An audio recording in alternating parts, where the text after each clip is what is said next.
Cocktails का business अच्छा है, बजीज का बिजनेस अच्छा है, या फिर फिंचेस का, या फिर लव बर्ड्स का? आज तमाम बिजनेस के बारे में अपना एक्सपीरियंस बताऊंगा, क्योंकि गाइज मैंने कॉकटेल्स भी रखे, बिजनेस किया मैंने, मैंने फिंचेस भी रखी, मैंने बजीज भी रखे, मैंने तमाम बर्ड से ब्रीड ली। और हाँ, ये हो सकता है कि किसी बर्ड को मैंने कम रखा हो, किसी बर्ड को ज्यादा रखा हो, लेकिन जिन लोगों ने जिस बर्ड को जितना भी ज्यादा रखा हुआ है, मैं उनके साथ उठता बैठता रहा हूँ, उनसे पूछता रहा हूं, तो मैं आपको बताता हूं कि कौन सा जो बिजनेस है वो ज्यादा बेहतर है। So hi guys, you're watching my channel Ehsan pets. अस्सलाम वालेकुम, मैं हूं एहसन जफर, कराची पाकिस्तान से। कॉकटेल हमेशा से मेरी पहली मोहब्बत, लेकिन आज हम बात कर रहे हैं तमाम बर्ड्स के बारे में। सबसे पहले स्टार्ट लेते हैं फिंचेस से। देखिए, मैंने सबसे पहले बिजनेस स्टार्ट किया, ब्रीडिंग सॉरी। देखें, अभी तो हम लोग सेल परचेज करते हैं, सेलिंग भी करते हैं, परचेजिंग भी करते हैं, but at the earlier age when I was a kid at my earlier business breeding startup, at that time I used to just breed some kind of you can say small birds like finches and budgies. तो मैं आपको बताता हूँ कि मैंने जो है starting में फिंचेस और बजीज से ब्रीड करवाना शुरू किया जब मेरे पास पैसे नहीं हुआ करते थे, एज अ हॉबी कह लें आप, हॉबी के तौर पे। तो फिंचेस का बताता हूँ मैं आपको। फिंचेस की ब्रीड मेरे पास बहुत ज़्यादा आती थी, और फिंचेस को हमेशा याद रखें, जिन लोगों ने छोटे केजेस में रखा होता है ना, और छोटे केजेस में वो कॉलोनी बनाने की कोशिश करते हैं, तो वहां पर ब्रीड नहीं आती। या अगर आप छोटे केजेस में रख रहे हैं बट आपके पास उतना अच्छा एनवायरनमेंट नहीं है, लाइट प्रोवाइड नहीं हुई फिंचों को, तो वो लोग बेचारे, उनके पास ब्रीड नहीं आती और वो कहते हैं यार ये फिंचे वगैरह रखना बेकार है। अच्छा, फिंचेस को एक प्रॉब्लम होती है कि ट्रे वाला जो केज होता है ना, उसमें सही रहती है, जिसमें पहले ट्रे आ रही हो और जाली बाद में। जिस केज में पहले जाली आ रही हो और बाद में ट्रे आ रही हो, उसमें फिंचेस को प्रॉब्लम हो सकती है, होती नहीं है, हो सकती है, मैं ये कह रहा हूं। वहां पर भी टैकल हो जाता है, बट मेन थिंग है, हर बर्ड के अंदर जो मेन चीज होती है वो होती है लाइट। एक अच्छी लाइट, एक अच्छा एटमॉस्फेयर, और वहां पर मौजूद जो टेम्परेचर है वो मेंटेन हुआ हुआ हो, तो हर बर्ड ब्रीड करता है। फिंचेस का बहुत अच्छा एक्सपीरियंस था, बट बाद में ये हुआ कि फिंचेस के रेट कम हो गए। अभी अगर आप अच्छी म्यूटेशन में काम करेंगे तो अभी भी बिजनेस कर सकते हैं। मैंने स्टिल फिंचेस को नहीं छोड़ा, अभी भी मैं बिजनेस कर रहा हूँ, ब्रीडिंग करवा रहा हूँ, और ब्रीडिंग करवा के मैं सप्लाई कर रहा हूँ। जितनी मेरे पास होती है मैं दे देता हूँ लोगों को, कोई भी लेने आता है मैं उसको दे देता हूँ। सैडल बैग रखी हुई है अभी मैंने अपने पास, सैडल बैग, पेंगुइन रखी हुई है, और स्नो वाइट रखी हुई है। अब आगे जाके आहिस्ता आहिस्ता एग्जीबिशन का मेरा इरादा है। तो अच्छा बिजनेस है फिंचेस का, लेकिन म्यूटेशन अच्छी रखनी पड़ेगी आपको, तब जाके आपको बचत होगी। अब आ जाते हैं बजीज की तरफ। बजीज में भी सेम सिनेरियो है, जैसे फिंचेस के अंदर फिंचेस के रेट नीचे आ गए हैं, इसी तरह बजीज में बजीज के रेट भी नीचे आ गए। तो बजीज भी रखेंगे तब भी आपको हैवी म्यूटेशन रखनी पड़ेगी, कम से कम भी आपको, एटलीस्ट कम से कम भी आपको रेनबो बजीज रखने पड़ेंगे। ये कम से कम बता रहा हूं आपको। इसके अलावा फिर आप जितना ज्यादा पैसा डालेंगे उसके हिसाब से आपका काम चलेगा। तो बजीज भी आप रख सकते हैं अगर आप चाहें तो, कॉमन मत रखिएगा। अच्छा, इससे ज्यादा बिजनेस मैं आपको बताता हूँ किसका, इससे ऊपर अगर आप आ जाएं तो कॉकटेल की बात करते हैं। कॉकटेल्स का बिजनेस बहुत है, लेकिन उसमें बहुत एफर्ट चाहिए, बहुत ज्यादा। जो मसरूफ लोग हैं वो कॉकटेल के चक्कर में ना ही पड़े तो ही बेहतर है। जो फारिग बंदा है ना, कॉकटेल के लिए तबीयत से फारिग आदमी चाहिए, तबीयत से फारिग आदमी। अब अगर आप कॉकटेल संभाल लेते हैं और आपके पास कोई दूसरा काम नहीं है करने को, या फिर आपके पास ऑलरेडी जो है वो पैसा बहुत है, तो आप कॉकटेल में भी इन्वेस्ट कर सकते हैं। लेकिन कॉकटेल को मैं फर्स्ट चॉइस नहीं कहूंगा। जितने भी नए लोग हैं या ऐसे लोग जो बिजी होते हैं, कॉकटेल लेकर फंसने वाली बात है, क्योंकि इनको थोड़ा सा देखना पड़ता है, थोड़ा सा। अब कई लोग होंगे जो देखते ही नहीं होंगे फिर भी ब्रीड आ रही है, लेकिन ऐसा हर जगह नहीं होता, ठीक है। तो मुझे कॉकटेल बहुत पसंद है, मैं तो छोड़ नहीं सकता कॉकटेल को। मैंने बाकी बर्ड्स भी रखे हैं, और मैं तो सबसे यही कहता हूँ कि तमाम बर्ड्स आपके पास थोड़े थोड़े होने चाहिए, तमाम बर्ड्स। बेशक आपका 2 करोड़ का सेटअप हो, 3 करोड़ का हो, लेकिन आपके पास हर तरह के बर्ड्स अवेलेबल होने चाहिए। आप छोटे छोटे सेक्शंस बना सकते हैं।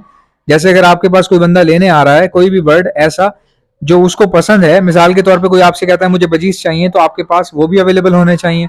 कोई आपसे कहता है कि मुझे कॉकटेल्स चाहिए, तो वो भी आपके पास होने चाहिए। कोई अगर कहता है कि मुझे फिंचेस चाहिए, तो वो भी आपके पास होनी चाहिए। क्योंकि आपकी आपकी जो फेम है वो ही आपका गेम है। अगर आप खाली कॉकटेल या खाली लवबर्ड रख के बैठ जाएंगे तो आपको सिर्फ लवबर्ड वाले लोग ही पहचानेंगे, बाकी दूसरा कोई आपको नहीं पहचानेगा। इसलिए जो बर्ड आपको पसंद है वो आप ज्यादा रख लो, बट बाकी बर्ड भी रखना जरूरी होता है। अच्छा, कॉकटेल का मैंने आपको बता दिया कि भाई मैं तो कॉकटेल के बगैर सरवाइव नहीं कर सकता, मुझे तो बहुत ज्यादा पसंद है।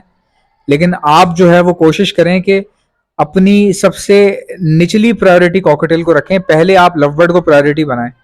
पहले आप अच्छी म्यूटेशन के बजीज को प्रायोरिटी बनाएं, अच्छी म्यूटेशन की फिंचेस को प्रायोरिटी बनाएं, क्योंकि उसमें पैसे कम लगते हैं और बड़ा अच्छा स्टार्टअप होता है। लव बर्ड में थोड़ा सा वेट करना पड़ता है और लव बर्ड में बीमारियां बहुत ज्यादा हैं, लेकिन स्टिल लव बर्ड जो है वो कॉकटेल से बेहतर है।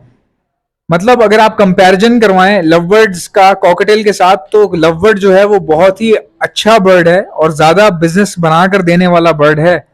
और लव बर्ड की खास बात यह है कि इसमें लाखों, करोड़ों, अरबों रुपए लगाए जा सकते हैं, क्योंकि उसमें म्यूटेशंस महंगी आती हैं और सारा गेम पैसे का होता है। तो ये आपका अपना डिसीजन होता है कि आप क्या करने वाले हो। अगर आप मुझसे पूछें कि कौन सा बिजनेस ज्यादा अच्छा है, तो मैं आपको अपना जो प्रायोरिटी बताऊंगा। सबसे पहला बिजनेस जो मुझे पसंद है वो है बजीज का। मतलब आपके पास अगर रेनबो बजीज हैं तो भाई क्या बात है आपकी। अगर आपके पास ब्लैक बजीज हैं तो जबरदस्त, बहुत अच्छा बिजनेस है। उसके बाद मैं बात करूंगा लवबर्ड्स की। बजीज के बाद मैं लवबर्ड को प्रेफर करूंगा। और फिल वक्त की सूरत हाल देखते हुए तीसरे नंबर पे मैं फिंचेस का मशवरा दूंगा और सबसे लास्ट में मैं कॉकटेल का मशवरा दूंगा। कॉकटेल में बहुत ज्यादा अच्छा बिजनेस है, लेकिन मसला ये है ब्रीडिंग। कॉकटेल की ब्रीडिंग लेना इतना आसान नहीं है। कॉकटेल में बहुत एफर्ट चाहिए होती है। सबसे ज्यादा तेजी से बिकने वाला जो बर्ड है मार्केट के अंदर वो कॉकटेल्स हैं। सबसे ज्यादा दुनिया भर में इंपोर्ट और एक्सपोर्ट होने वाला जो बर्ड है वो है कॉकटेल। कॉकटेल और बजीज दुनिया भर में हर वक्त इंपोर्ट और एक्सपोर्ट हो रहे होते हैं, किसी भी वक्त खरीद लिए जाते हैं। और कॉकटेल में अच्छी बात ये होती है कि कंपटीशन नहीं होता। कॉकटेल के अंदर बहुत बड़ा कंपटीशन नहीं है, काफी लोग निकाल देते हैं, रखने वाले लोग बहुत कम है। तो आपके पास बहुत अच्छी प्रायोरिटी होती है, आप रख सकते हैं, इसको प्रायोरिटी बना सकते हैं। लेकिन मैंने आपको कंडीशंस बता दी हैं कि भाई अगर आपके पास लवबर्ड्स हैं और कोई बंदा बोले लवबर्ड खत्म करके कॉकटेल रख लो, तो वो तो गलत है। अगर आपके पास बजीज हैं, रेनबो बजीज हैं, अच्छी ब्रीड आ रही है, आप महाना जो है वो 2-2.5 लाख रुपए कमा लेते हो, तो अगर उस बंदे को मैं बोलूं बजीज खत्म करके रेनबो बजीज खत्म कर दो और कॉकटेल रख लो, तो ये गलत बात है। कॉकटेल भी रखे जा सकते हैं, लेकिन सिर्फ कॉकटेल ही नहीं रखे जा सकते।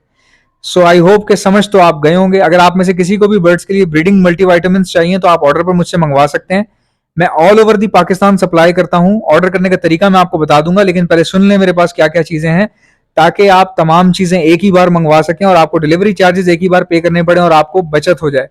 हमारे पास ब्रीडिंग मल्टीविटामिन है। बर्ड्स के जो बच्चे होते हैं उनको बचाने के लिए डॉक्सीसाइक्लिन का इस्तेमाल किया जाता है। ये डॉक्सीसाइक्लिन किन किन जगहों पर इस्तेमाल होती है मैं आपको बता देता हूँ। कोई बर्ड आप बाहर से नया लेकर आए हैं तो उसको फौरी तौर पे अपने बर्ड्स के साथ नहीं डाल सकते, उसको आप अलग करके रखते हैं और उसको डॉक्सीसाइक्लिन का 6 दिन का कोर्स करवाते हैं, ताकि अगर ये कोई अपने साथ वायरल लेकर आया है तो वो वायरल खत्म हो जाए। डॉक्सीसाइक्लिन किसी बीमार बर्ड को नहीं दी जाती, बल्कि सेहतमंद बर्ड को दी जाती है। अगर किसी के पास चिक्स एक्सपायर हो रहे हैं, पेरेंट्स अच्छा फीड करवा रहे हैं, उसके बाद भी चिक्स एक्सपायर हो रहे हैं, तो उस वक्त भी डॉक्सीसाइक्लिन दी जाती है। और डॉक्सीसाइक्लिन को बगैर किसी वजह के महीने में 6 दिन का कोर्स करवाया जाता है, ताकि हमारे बर्ड में किसी किस्म का इन्फेक्शन बने ही ना। ये हो गया डॉक्सीसाइक्लिन का इस्तेमाल। अब आ जाते हैं, अगर बर्ड इन्फेक्टेड हो जाए, किसी किस्म का इन्फेक्शन उसमें बर्ड में आ चुका है आपके, उसकी हड्डी निकल रही है, या वो वेट जो है वो तेजी से अपना लॉस्ट कर रहा है, या फिर उसकी आंखें सूज रही हैं, मुंह खराब हो रहा है, उसको उल्टियां हो रही हैं, मोशन हो रहे हैं उसको, या वो ट्रे पर आकर बैठ गया है, तो ऐसे में उसको एंटीबायोटिक हार्ड दी जाती है। ये भी आपको हमारे पास से मिल जाएगी।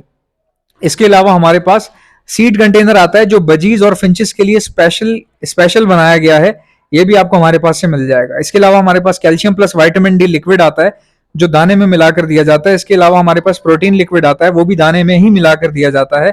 इसके अलावा हैंड फीड हमारी अपनी प्रोडक्ट है जो हमने खुद मैन्युफैक्चर की है। इस हैंड फीड की खास बात यह है कि 5 in 1 तरीकों से यूज हो जाती है। इसको आप सॉफ्ट फूड के ऊपर छिड़क कर दे सकते हैं एज अ ब्रीडिंग बूस्टर के तौर पर, और जीरो की फीड के तौर पर ये चिक्स के लिए इस्तेमाल हो जाती है, जैसे फिंचेस के चिक्स हो गए, कॉकटेल्स के हो गए, या बाकी बर्ड्स के हो गए। तो ये 5 in 1 तरीकों से इस्तेमाल हो जाती है, पड़ी नहीं रहेगी बल्कि इस्तेमाल होती रहेगी, खराब होने वाली चीज नहीं है। इसके अलावा हैंड फीड करवाने के लिए जो इंजेक्शन रिक्वायर्ड होते हैं वो भी आपको हमारे पास से मिल जाएंगे।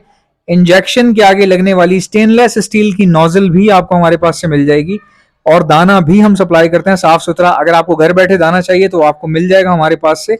इनमें से कोई भी चीज चाहिए, ऑर्डर करने का तरीका ये है, उस चीज का नाम लिखें, सामने व्हाट्सएप नंबर देख रहे हैं, ये मेरा व्हाट्सएप नंबर है, इस पर आप सेंड कर दें जो भी चीज चाहिए, वो लिख कर उसका नाम जो है वो आप सेंड कर दें मुझे मेरे व्हाट्सएप के ऊपर, और 12 से 24 घंटे में आपका ऑर्डर बुक हो जाएगा। इंशाल्लाह मिलते हैं नेक्स्ट वीडियो में। जा दीजिएगा, अल्लाह हाफिज़।